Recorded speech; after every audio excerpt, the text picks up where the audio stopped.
Who's the master? What's up, everybody? Welcome to another episode of Who's the Master podcast. This is Cleezy. I have my boy V-Dub and my man Anshul Singh on the podcast with us today. And today we're going to talk about Bullet Train, the new Brad Pitt film that came out. It's about 5 assistants. They're aboard a fast-moving train, and they all have different plans. And, you know, it's a lot of intertwisting stories and interconnected ambition, I should say, when it comes to this film. Just going to toss it over to Anshul real quick. Hey, what were your first impressions of this film when you saw it? Let me tell you, man, it's a tale of two halves for me. I started out this movie, I did not like it. And at some point, I'm hating the movie. At some point, I found myself having fun with it. Do you believe in this thing or not? And by the end of it, I had fun with the entire movie. So I'm interested in hearing what you guys have to think about it. V-Dub? I thought it was trash. Man, the plot was everywhere. You know, Brad Pitt has decided that he doesn't want to stretch himself. I mean, you just won an Oscar. I mean, this is the best you could roll out with. Okay, good. What's the problem? So I was a little disappointed. Overall, you know, I know we'll get into grading it later on down the road, but overall, I'll chalk it up as a mild disappointment. I am disappointed! You know, for those of us joining us, we started the stream about an hour late because Vince here could not figure out his computer.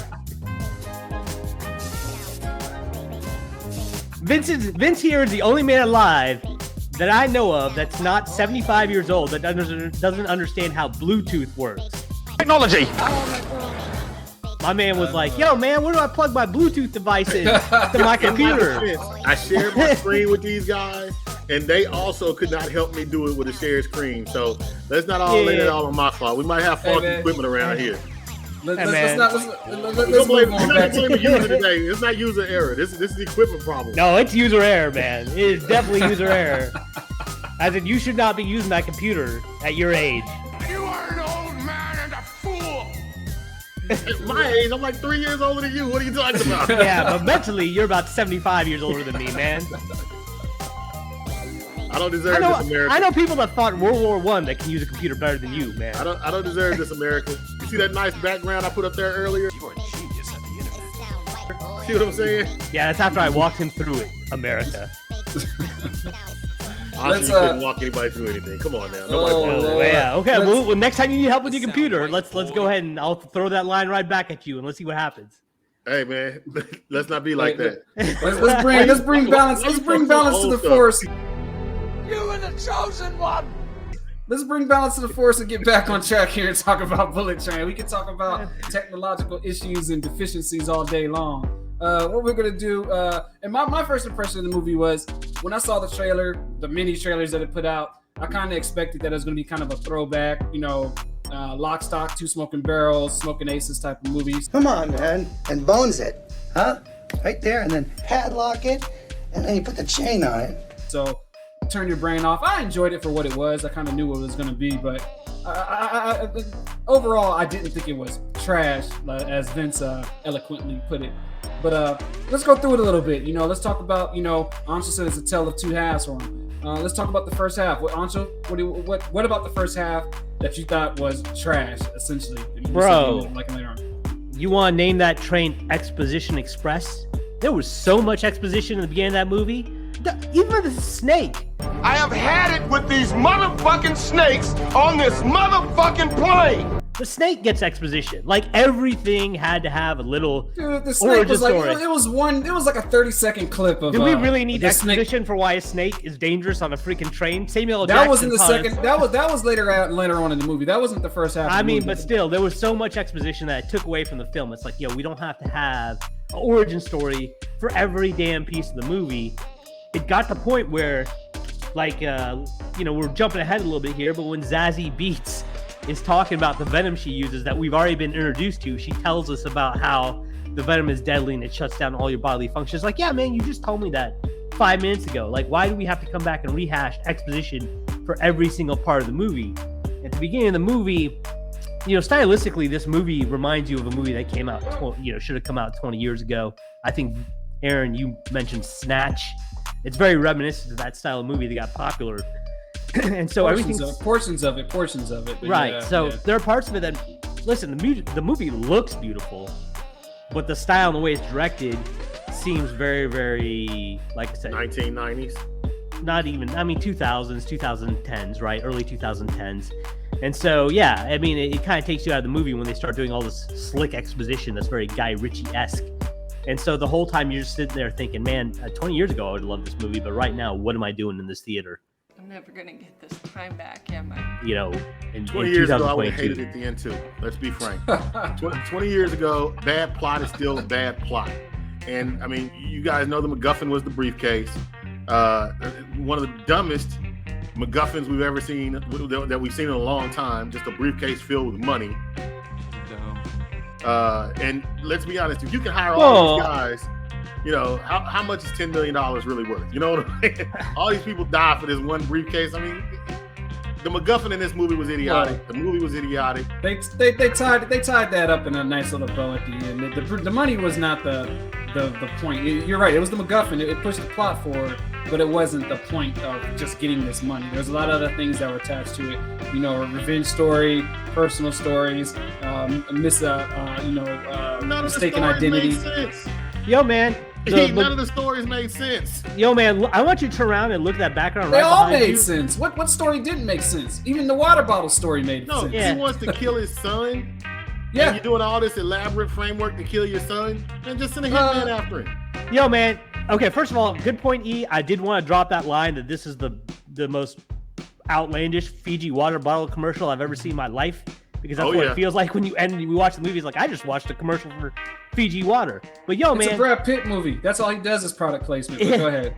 Yo, man, Vince, the background right behind you, that movie, the MacGuffin of that movie was a briefcase. So that's not out of the question. It's been done a whole lot better. We understand that was a character-driven piece with a MacGuffin. That was a briefcase. I have no argument there.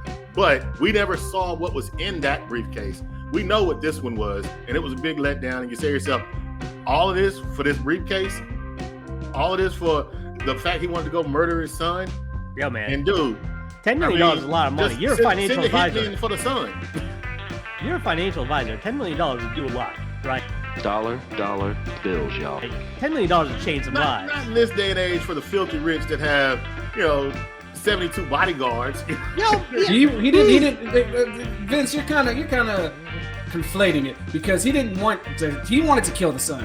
He didn't want anyone else to kill the son. The whole point was them to bring the son to him. That's what they were hired for, to bring the son to him, and he was going to kill two birds with one stone and kill them too, because of them he wasn't home and the wife had to take care of some things. So it was a two bird with one stone revenge plot. Don't get me wrong, it was convoluted, all over the place. It was an adventure ride. That's what it was. Yeah, man. I disagree. Listen, man. It was an attempt trying to be smart with witty dialogue. And sure enough, some of the dialogue was amusing. I love Tangerine. I love Lemon. When those two talk, when they were on the screen, they keep your attention. But outside of those two and the occasional joke from Brad Pitt, nothing else about this movie was memorable. Nothing else about this movie was worth watching. Well, let's be nice. Let's be nice. We don't have to go there. I mean, you're not wrong, but you didn't have to say it. I mean, good Lord. Here's what I must say, man. I disagree. It wasn't the plot was all over the place. It was definitely. You can disagree, Ansel. You're wrong all the time. Yeah, we can just highlight you on trivia night the next time we go out. We'll see who's wrong all the time. That's a low blow. That's a low blow for America to watch. I've never seen anybody be more wrong. This man literally got every answer wrong. With his chest out. I'm never wrong, Ansel. He didn't even know where Jesse Owens won his Olympic medal. He got that question wrong. I'm never wrong, Ansel. I want you to sit through that, America. Listen, man, it wasn't that the plot was convoluted or that didn't fit. It worked. The plot worked. It was a stretch, for him to get all these people together. I'll give you that. It's like a little bit too cute of a plot, right? It's not even that the plot. It's not the plot. It's just that it was a concept that Vince has seen a million times. Like, you got your Reservoir Dogs, you got your Pulp Fiction, you got your Snatch, you got your Lock, Stock, and Two Smoking Barrels. You saw Smoking Aces. Well, here's the thing. You seen it do better because those were one type of movie. What they did was they combined all those movies, Smoking Aces, into one movie. So at one point you had the Snatch with the British dudes. You had the idiot dude with the Coen brothers, like the fake Lebowski, which was Brad Pitt. That's why I said he was miscast. You know what I'm saying? Then you had the time. For a second. Did you say Brad Pitt was miscast in this movie? Yeah. Yeah, definitely. But I mean, the movie it's a doesn't role that he's played like 1,000 times, and I thought it was a perfect role for him. But I don't think he's stretched his acting chops. True Romance was a role. What other role does Brad Pitt play? Just a bumbling idiot, like the Mexican. We've seen him do this. The Mexican was a flop. But he played it. Who saw the Mexican? Hold on, we're talking about the performance. We're talking about Brad Pitt. He's played this role before. He's out of like 50 movies. Yeah, but misplaced doesn't mean he can't play the role. It means is it a good fit for him and will it do well? So that's the point Aaron's making. Brad Pitt's a good actor. Brad Pitt can play a lot of roles. I'm not taking anything away from Brad Pitt, but and he has the superstar power. I mean, obviously they needed a superstar to carry this script to get people to watch it, right? To get Netflix to plop down to $90 million that this movie cost. They needed a superstar, right? Brad Pitt fit the bill. He's a guy that can play this particular role in his sleep. So I won't tell you that he was miscast because Netflix needed that particular type of character. Here's what I'm gonna say. You keep on saying that this dude plays that type of particular character, but you only can name one movie out of his. You said I couldn't name any. I named you one. No. I said True Romance, and I said the Mexican before you said the Mexican. I said the Mexican first. But, no, you did not. In Oceans 12, 11, and 13, it's pretty much the same character. He's just a lot smoother in those movies. Wait, in what movie? The same character. In what movie? Oceans 12, 11, and 13. What the hell are you talking about, man? What? He was an idiot in that. He was an idiot in this movie. He wasn't an idiot in Ocean 12. He was the dude. I wouldn't call him an idiot in this movie. He was a bumbling idiot. You can say he was bumbling, but I wouldn't call him an idiot. Yeah, man, he makes a mistake. You call someone bumbling, what is typically associated with that? What word typically comes after bumbling? Did he not shoot Tangerine instead of shooting the diesel that he was supposed to shoot, aka the Prince? I owned up to bumbling. I just said he was an idiot. I mean, well, he's an idiot for not recognizing. They try to give you that he's unlucky to start with. Oh my goodness, man. And so certain things that he does. That's why he's miscast, because I'm sorry, Brad Pitt don't look like the type of dude that's unlucky. You know what I'm saying? Especially in America. He looks like someone, no matter where he is, you'll be just fine, Brad. Was he unlucky? He's one of the last people to survive in the movie, and I think there was a little bit of exposition talking about was it luck or was it fate? The reason that he was able to keep surviving all of these things, you know, he kept calling himself unlucky, but obviously he had to have a certain amount of luck to make it to the end of the movie. Obviously, he was really lucky. That's the irony of the movie. He was the irony of the movie, right? Luck or fate. I thought they were trying to play into that too. That's how he made it to the end of the movie. His name was Brad Pitt, and that's why there's no doubt. I'll give you that. There was no doubt the whole movie. You know what I'm saying? Like that's what I'm saying. Like his superstar power is what got the movie off the ground. But for this role, I think it would have been better if they had someone who wasn't a superstar, so you can have some tension to see, is this guy going to survive? Is this guy going to have a damn? Like I knew that nothing was going to go wrong with his character, even though they set it up in the beginning. That's mainly what I mean when I say he was miscast. He stood out like a sore thumb to me. You know what I'm saying? I'm not supposed to be here. In my opinion. That's just my opinion. Well, he's the star of the show. You knew it. Nothing was going to happen. He was the biggest star in Snatch, and he had a second role, but he shined in that. If you look at all these other movies that we named, Lock, Stock, Two Smoking Barrels, Reservoir Dogs, all these other movies, no one was such a big star that they shined over everyone else. And this one that they put him in, this is the movie that he shined over everyone else. Me, you know what I'm saying, when you're looking at his character, that's why he was miscast. Like usually they put actors on the same level, or they even out the roles to where it's kind of even, so it's a true ensemble. This was a Brad Pitt movie with other people acting around him. That's what I mean. All right. Yeah, that's all I mean. All right, so there's two plots I want to make when it comes to casting. We're going to save the one that we're going to get heated about for a second. First one I'm going to go with, I'm just going to say it, too many cameos. Aren't you? Oh, Stanley. We didn't need all those cameos, man.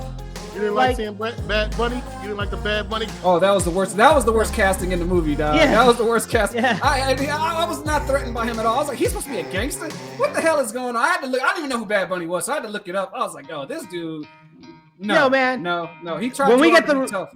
You know how I know that you bad. I can't say that you were cast and it was a bad casting when you don't have any words.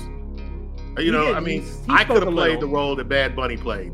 Look menacing and try not to fuck up the scene. Did he look menacing? That's what his role was. Yo, so the big reveal of who Carver is at the end, right? That's why I knew this movie had too many cameos, because not one of those cameos. Who's Carver? Carver's the guy that was supposed to be on the train.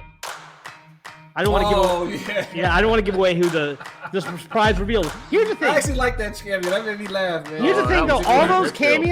those cameos, you know it's overdone when the audience doesn't react to one of them. I'm here to tell you right now, we don't care. Let me tell you. We don't care. There was no cameo because they're all hidden cameos, right? People pop up we're not expecting to pop up. I didn't hear a gasp. I didn't hear any applause. I didn't hear any laughter. Really? There was no reaction from my audience. My theater laughed at least two of those. Which two one? of them? The Shannon Tatum. I don't care if people have seen it. You know what I'm saying? We'll just Okay, say yeah. it. The people that laugh at his line, they didn't laugh at. No, they laughed when they saw him in the theater, and the big one at the end, the Carver one, the theater I was in, we all laughed. You know what I'm saying? This is one of those things. But you know what this is? This is Brad Pitt calling all his friends, man. You know what I'm saying? He did that. Was it Deadpool 2? Mm-hmm. Deadpool 2. You owe me one. Yeah. Zazie Beats and stuff. Yeah. So yeah, you owe me one. But yeah. The theater I was in, they actually did react to it. So I don't know. Zazie Beats' character also. There was nothing wrong with her performance, but her dialogue of like overusing bitch for laughs, I was like, come on, man. Like, that's not funny. Hold it. But I will say, and a lot of people die in this, including her death scene. I thought that was funny. That was the best that was part classic. of the movie. That was classic. Yeah. When Brad's asking her all those questions. Oh no! I thought that went like too a far. It blanket? was the first question. The first question. He's like, "Well, you didn't bring another one." What an idiot. Yeah, you gotta be better prepared. He doesn't bring another one. Laughing. Yeah, That was the best part of the movie to me. Yeah. They had the best scene. I enjoyed that scene, but outside of that, I can't tell you guys I had a lot of fun watching this movie. Oh man, no. The Tangerine and Lemon had some funny moments. Oh, okay, you're right. Tangerine, their playful banner between the two of those, that was the best. Although these are guys been knowing each other for years, and some of their banner was about their names and stuff that they should have had a conversation about a long time ago. But at the same time, it was one of the better parts of the movie. So I agree with you there. And you didn't stay for the mid credits, huh? No, I missed the mid credits. I saw it on YouTube. Someone put it on YouTube. I saw it, which is ridiculous. If they would have showed that in the theater, I would have been madder.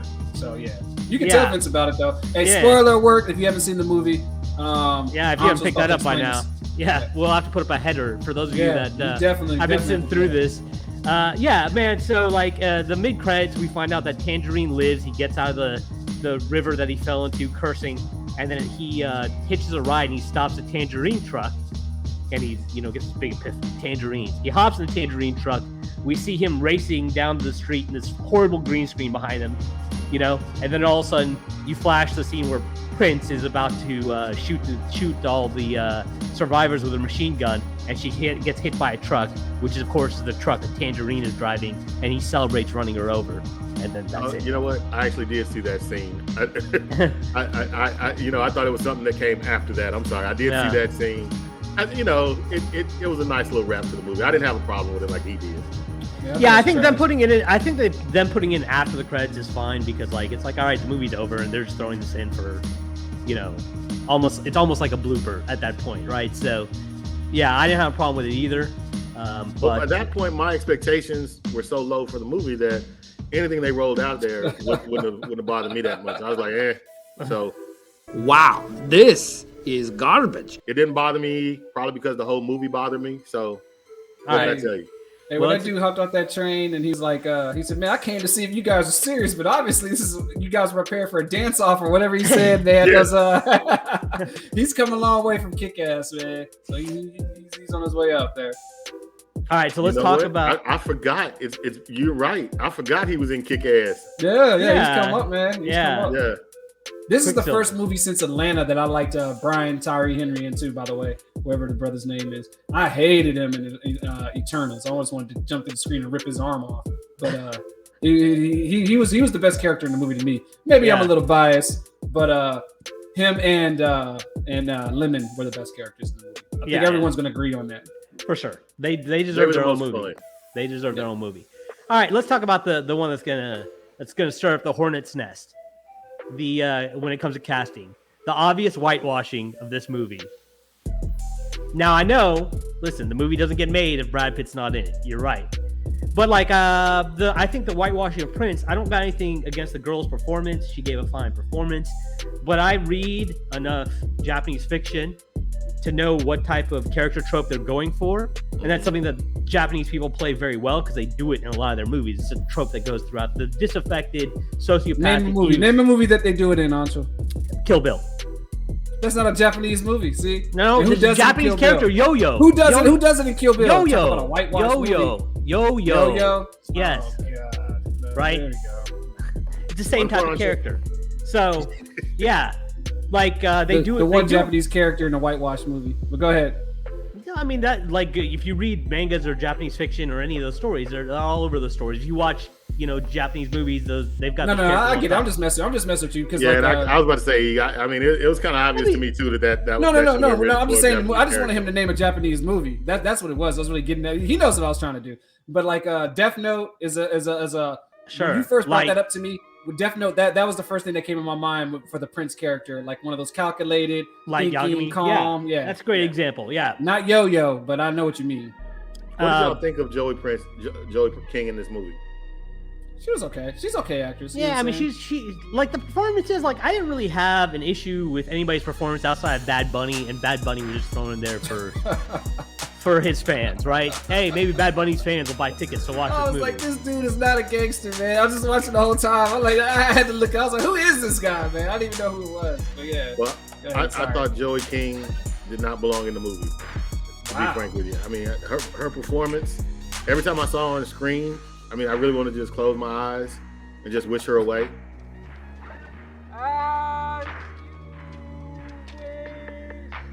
But I couldn't. I mean, did she bring anything? I mean, not to say she brought anything to the kissing booth, but Oh my God. She brought anything to any movie she's ever been in. I thought she did all right, man. I thought she did all right in the movie. I mean, if you want to talk about Miss Cash, you she was must have low expectations. See, this is what I'm talking about. We have no standards anymore. Ever since COVID, there's no standards in movie making, no standards in performances. People just roll out here with just complete trash, and we talk about how it's okay. This BS is not okay. Wait. That's my line. No, let's stop. Let's stop the whole podcast. That's my line, Vince. That's my saying, and that's my theory. And you're gonna steal it and use it against me? That's low. I don't know. Have you ever said that to me, Angela? I don't recall that. Yes, I have with Batman. I got it in text messaging. I know I've said it over and over again. I said it first. You can't steal what I'm already stealing, E. Oh man, Lord have mercy. Yeah, man. That's been my line for a minute. That the expectation. That's my line. Yeah, because you heard it from me. You heard it from me, and then you thought you subconsciously dreamt it. That's an original thought from me. Come on, man. Oh my goodness. Yeah, man. But I mean, back to the original point, man. Back to whitewashing. This shit is not okay, man. They should at least have the Prince character be Japanese. And hell, you know what? Brad Pitt's character should have been Japanese as well. Let's give some of these Asian actors a chance. We don't get to whitewash every movie, I know Aaron's a big champion of that. Why you gotta be like that, man? You know what I'm saying? Why you gotta be like that, man? All right. You know what? Jeremy has ruined you, man. Jeremy? Yeah, Jeremy. This is like Harvey Dent, man. The hero has become the villain. You either die a hero or you live long enough to see yourself become the villain. Heroes live long enough to see himself become the villain. Minority's biggest champion right here is now championing whitewashing all of a sudden. No, I'm not championing anything about the movie. I'm just saying this movie doesn't get made if plus Brad Pitt's and everything else I can agree with you on. But it is what it is, man. Well, we'll see how much money it makes. I don't blame her for like when we say whitewashing. I don't blame her for the performance or any of that. I'm gonna go back to the last movie we did.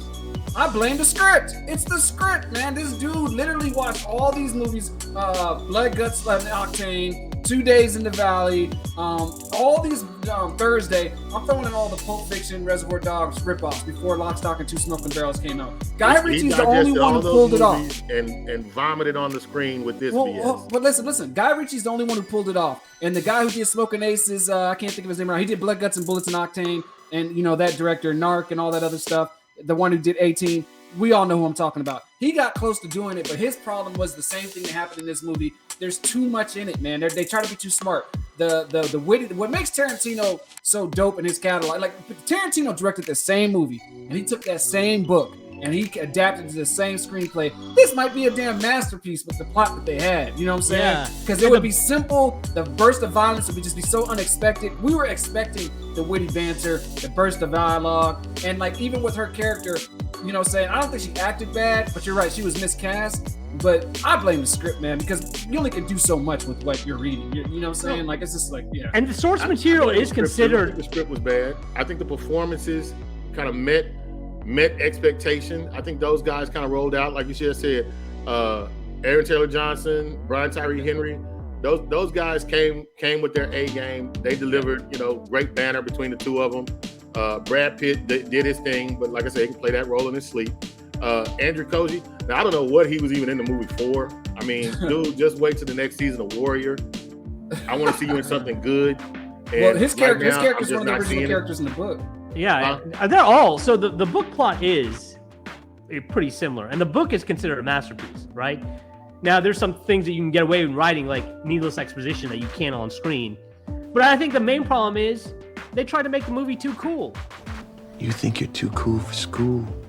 And it didn't work. Yeah. Like, you know, with all the cute exactly graphics and stuff. And like, yeah, you should have just made it like you should have taken a different tone with the movie other than trying to be slick and cool. Yeah. But if you got Brad Pitt, don't you shoot for slick and cool?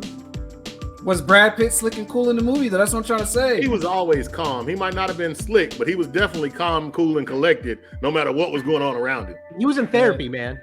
Yeah, he was in therapy, but every time something was breaking down around him, I mean, he just absolutely never panicked. Are you kidding me? He was in a fetal position. Do you remember that phone call? Are you in a fetal position? You don't remember that whole scene where Sandra Bullock talks to him and he's literally in the fetal position? Yeah, but by and large, in that movie, guns going off, fight scenes, whatever it is. He gets sprayed in the face with a bidet. Like he's in control. When the snake jumps at him, he's in control. You know I mean, no big deal here. Brad Pitt, I got this. I think I figured out why you like Brad Pitt's character in this movie is because he had problems working a bidet, and that means both of you have problems with technology. And therefore, you see yourself in Brad Pitt. The reflection of oneself. You're projecting. Hey. We're gonna trust that I don't use a bidet, so I wouldn't know about you. It is life-changing. Let me tell you, for all you people that don't have a bidet, will change your fucking life, bro. Get a bidet, quit having a dirty ass. That is my PSA for today. Okay. So we're going in circles. We essentially to sum this up. We could say it's convoluted. The MacGuffin storyline, there was too much in it. They tried to be too cool, but the performances were pretty good. Let's go ahead and start grading this movie, man, because we can go in circles, just nitpicking all. Yeah, and listen, Aaron, you and I agree that at some point, like as much. I liked it from the beginning. You know what I'm saying? Because I texted you guys before the film, and I said this reminds me of these type of movies. You know what I'm saying? Like, so I wasn't necessarily excited for the movie, but since I knew what it was, I like movies like that. You know what I'm saying? I like these chaotic movies. The problem is this dude tried to rip off too many. It was, put it like this: it's lock, stock, and full of tropes. Like, you know what I'm saying? That's the way. That's the way. Love that. You're a goddamn genius. That's the way that I describe that movie. It was all of them, all these directors, all those movies, put into one movie. I would love that. I've seen so many of them. There's a lot of famous ones. Have y'all seen 2 Days in the Valley and Thursday, Blood, Guts, Bullets, and Octane, and all that stuff? It's all those plus the mainstream ones, plus the other ones that they've made overseas. It's all put into one movie. You know what this kind of reminds me of, even though it's not gay cinema? Remember you and I were talking about Nowhere? Yeah. With all the cameos and everything, it reminds me a lot of Nowhere, because Nowhere had all those cameos. All those people were on the verge of stardom or were stars when they cameoed in that movie. And it had a little bit of that feel. And Nowhere tried to be super hip and cool for the time. And when did that come out? Right after Reservoir Dogs, right after Pulp Fiction. It was another one of those, movies that was put into that whole box, But so on a scale from 1 through 10, just to wrap this up, because like I said, we can bash this movie forever. On a scale from 1 through 10, I personally, since I knew what it was, I give it a solid C. I give it a 7. I give it a 7 out of 10. We're gonna let Vince go last, because whatever wins we put in this cell, we know that that's getting sucked out immediately. What do you got? Anshul? I almost want to give it a 10 just so I can see his reaction. But you already got it from E. I'm like, what the hell? That is blasphemous. That is blasphemous. Yo, did he watch? Like I said, at some point, I found myself enjoying that movie. And that end sequence, even though it's utterly ridiculous, completely unoriginal, completely unrealistic, I was smiling. And by the time it got done, I was like, you know what? I don't hate myself for buying that ticket. At the end, I had a good time. Oh, And I wasn't expecting a masterpiece going in there like Aaron. I was like, I knew this wasn't going to be Oscar material. I knew this wasn't going to be groundbreaking, trend-setting. Go ahead. To sum up the movie, I want to say one thing. There's one scene in particular that I want you guys just to think for a second. Tarantino handled this scene. When they get the bomb at the end and those two dudes are arguing, like, I don't want to open the bomb and stuff like that. You know what I'm saying? It just seems so forced. Like you know that the banter, like, well, why didn't he open the bomb? Now, if you get someone like Tarantino to write that same scene, just thinking like Django, like, who made these hoods? You know what I'm saying? Like, my wife made it, you know what I'm saying? And how he makes something like that so simple but so funny and realistic. I was thinking that movie, like, man, if Tarantino had this whole scene right here, just this one scene of them just opening the briefcase with the bomb, the dialogue and the banter between them, we would have been dying in the First of all, if theater, Tarantino if Tarantino wrote that scene, minimum 10 bombs dropped in that scene. What did he say? Man, that's true. But we would have laughed. Hey, it doesn't matter how bad it is as long as it's funny. He can get away with it. I'm just saying, we've had that convo. We've had that convo. This is it. What did you say? You live long enough to become the villain also? Militant exactly. E coming out right now on your voice. Militant E. You better keep it funny. That's all I can tell you. Yeah, man, I don't know. Just to go back to that whitewashing thing for a second, since you mentioned it. Yeah, I don't know when you went from Oscar so white to white is right, but we gotta get you back to oldie. Anyone who knows me know that didn't happen. Hey, so Vince, what's your grade? Oh, I give you my grade yet, man. You did. No, I was about to when you interrupted me so you could make your point about Tarantino. Oh, well, damn, man. I didn't know you were going to soliloquy about, you know what I'm saying, the I do cinematography and all this other stuff about it. Just listen, I'm the poet laureate of this fucking podcast. podcast. You get the floor, Anshel, and then just snatch the rug from up under you while you're dancing. Terrible. I know, man. I'm waiting for the grade. He was talking for like 3 minutes. I'm like, that's like 30 seconds, man. You're such a time is all off. Man. Just get to the point. All right, let's get to it. You can stop interrupting me. We'll get to it, all right? I need you to shut the hell up for the immediate future. So anyway, at the end, I had a good time. I'm going to give this movie a 6.5 because at the end, I enjoyed myself. So it's above mid, but it's slightly above mid because, like I said, there's nothing trend-setting, groundbreaking, or nothing that's going to wow you about this movie. But you'll end up having a good time, and sometimes that's what matters. Okay, I'm going to jump in here, okay? I will be honest. From White Death to Prince to just almost every character in this movie except for Tangerine and Lemon, I thought were trash. The movie itself, I'll put it to you like this here. And I watch Netflix all the time. I recently bought a television, 85-inch, got it in the living room. I watched this in my own living room. Humble brag. A couple of family members around. Humble brag. Watched it with a couple of family members around. And like I said, I just got the television. But at the end of this movie, literally, I could have smashed my own television. Because what it just had up on the wall, I was very, very upset with. Wait. How the hell did you watch this movie at home? Yeah. Oh, I'm sorry. I watched it in the movie theater. Hold on, I'm getting Lord, last night's movie mixed up. Hold on. Hey, my bad, y'all. I'm not a snitch. I'm only 3 years older than you. I can't remember when I watched the movie yesterday. Please tell the people who pirate the movies for you that I'm not a snitch, man. I got a family. I got people I think about. I ain't trying to bring down no empire, man.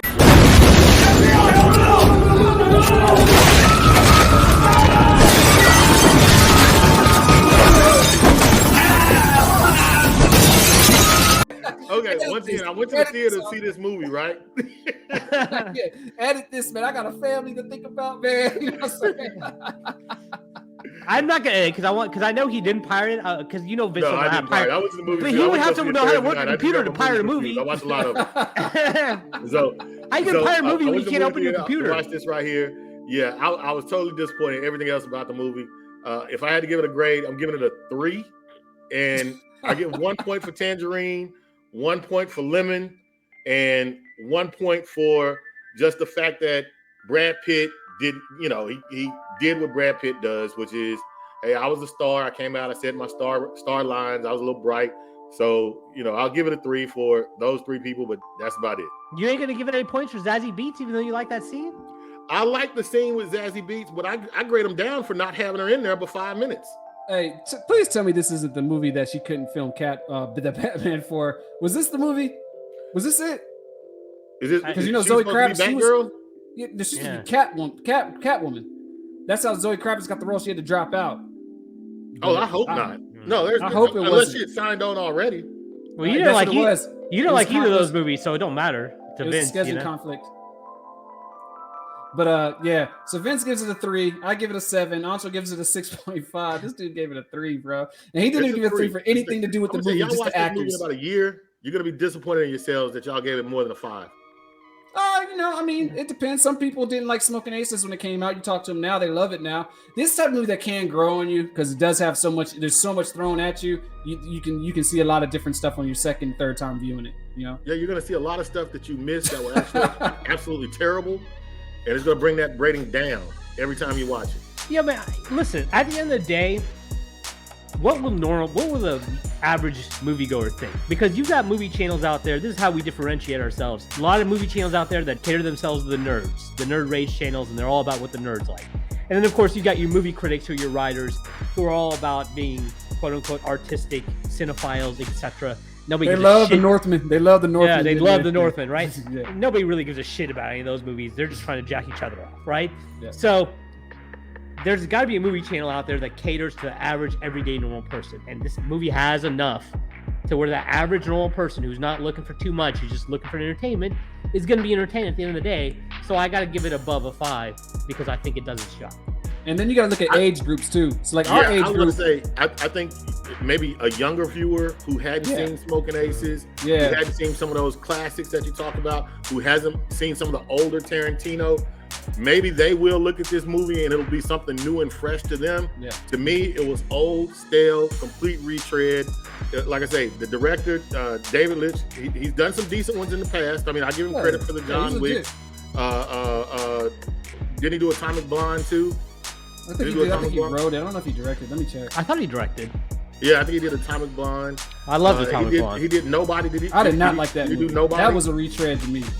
Yeah, he did Nobody. So there's some stuff that I've seen him do. But this here, like you say, it looks like he just digested every single movie and then just threw them all up on the screen. And to me, it was too convoluted. And, you know, I mean, F-. Fail!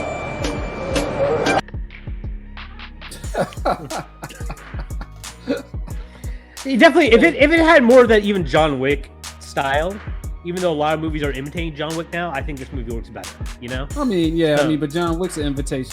John Wick did it right though. They ripped off movies, but they upgraded it. You know what I'm saying? They upgraded it with new cameras, new technology. You know what I'm saying? And then they took it from there.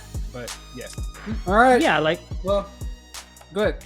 No, we can wrap it. Go ahead, Ancho. No, I don't want to interrupt you. Go ahead, Ancho. Yeah, go ahead with your soliloquy. He feels bad about the way he just pulled a rug on you a few minutes ago, Ancho. Go ahead and hit your soliloquy. I was just gonna say there's a lot of subtlety to John Wick, just like the color of the lights when he's gonna kill somebody, not kill somebody. There ain't no subtlety to no damn John Wick, dude. It's a gung fu movie. Look, you talk about whitewashing. The John Wick is a great movie. Don't get me wrong. But John Wick is a whitewashed version of Gung Fu. Period. Point blank. Period. We can spend a month and a half where I can just show you guys different Gung Fu movies that you guys can sit here. And you know what's funny? Reservoir Dogs. That's a ripoff of Gung. All that stuff comes from Hong Kong. Everything that we're talking about right now comes from the same. See, this is what happens when you interrupt somebody. You don't let them finish. Could I finish already? I wasn't gonna say it's original subtlety. You said subtleties and stuff like that. Right, subtleties that this movie could have used. I'm not saying it's original. I'm not saying they invented the subtleties. I'm just saying those touches that he used in John Wick, he could have used here to make it a better movie. How? The script sucked. Yeah, but we also agreed that it looked too cool. Like, and he didn't try to make John Wick look cool and stylish. So I'm not saying it would have fixed the movie, but it definitely would have, I think, made a difference. Isn't that what made John Wick cool? Is because of how cool and stylish it was? Yeah, you would have graphics popping up on the screen. The club scene. I thought John Wick was kind of cool too. Sorry. Yeah, the club scene and all that other stuff with the long shots. Dialogue. Yeah, we didn't have the graphics popping up on the screen, all that stuff. That stuff I'm talking about that was unnecessary. Okay. I see what you're saying. Okay, no. In that case, that makes sense. John Wick was more sleek and trimmed down, is basically what you're saying, and this was overstuffed. Okay, I get that. Okay, I almost want to apologize to you, but I looked at you, just can't do it right. America knows you were in the wrong. America knows you were in the wrong, and that's good enough for me. Right, America? I just can't let those words, what Jay-Z said, man.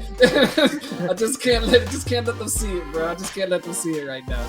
But thanks again. This is Who's the Master Podcast, and this was our review of the extravagant Bullet Train, Vince's favorite of the year. And stay tuned, hit that like button, subscribe, leave in the comments about what other movies you want us to review, and we'll catch you on the flip side.